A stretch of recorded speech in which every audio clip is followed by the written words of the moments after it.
মালবাজার শহরের আবর্জনা ফেলা হবে গ্রামে, নেওড়া নদীর ধারে।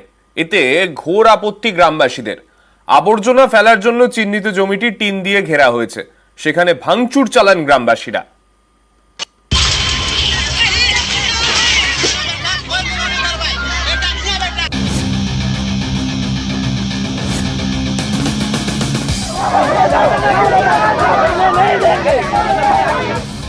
জলপাইগুড়ির মালবাজার পুরসভা।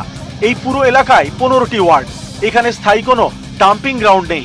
সম্প্রতি পুরসভা সিদ্ধান্ত নেয় শহরের আবর্জনা ফেলা হবে পাশের মেটেলি ব্লকের নেওড়া নদীর পাড়ে। সেখানে শুরু হয় সলিড ওয়েস্ট ম্যানেজমেন্ট প্রকল্প। কিন্তু এই এলাকায় একের পর এক গ্রাম। এইসব গ্রামের বাসিন্দারা পুরসভার সিদ্ধান্ত মানতে নারাজ। তাদের বক্তব্য, আবর্জনা ফেললে দূষণ ছড়াবে, দুর্গন্ধে টেকা যাবে না, নদীর জলও ব্যবহার করা যাবে না। যে জমি আবর্জনা ফেলার জন্য চিহ্নিত করা হয়েছে, গত কয়েকদিন ধরে সেখানে দফায় দফায় বিক্ষোভ দেখান স্থানীয়রা। জমিটি টিনের বেড়া দিয়ে ঘেরা, সেখানে ভাঙচুরও চালানো হয়। तो हम काम से आविला नदी में जाइला बसान बर्तन लुगा फाटा नहाय धोवाय। कभी पाइप में एक एक पाइप है उतना 20-25 अति घर के एक पाइप। तो हम नदी कर ही पानी पीला, कपड़ा लता सब कुछ धोविला।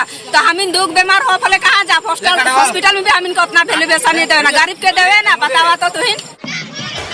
নেওড়া নদীর পাশে বেশ কয়েকটি গ্রাম রয়েছে, চা বাগানের বস্তি। বেশিরভাগ বাসিন্দাই নদীর জল ব্যবহার করেন। এমন একটি জায়গাতেই প্রায় 1 বিঘা জমি চিহ্নিত করছে মালবাজার পুরসভা, যেখানে পুরসভার আবর্জনা ফেলা হবে। এর বিরোধিতায় সরব গ্রামবাসীরা। শনিবার রাতে এলাকায় যান মালবাজার পুরসভার চেয়ারম্যান।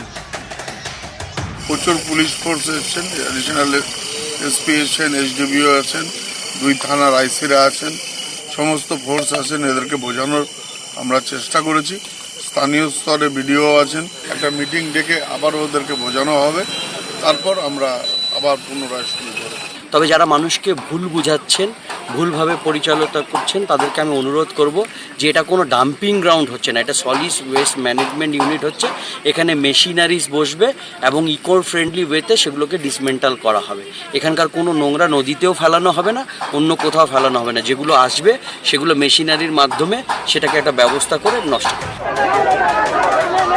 জলপাইগুড়ি থেকে রকি চৌধুরী, নিউজ 18 বাংলা।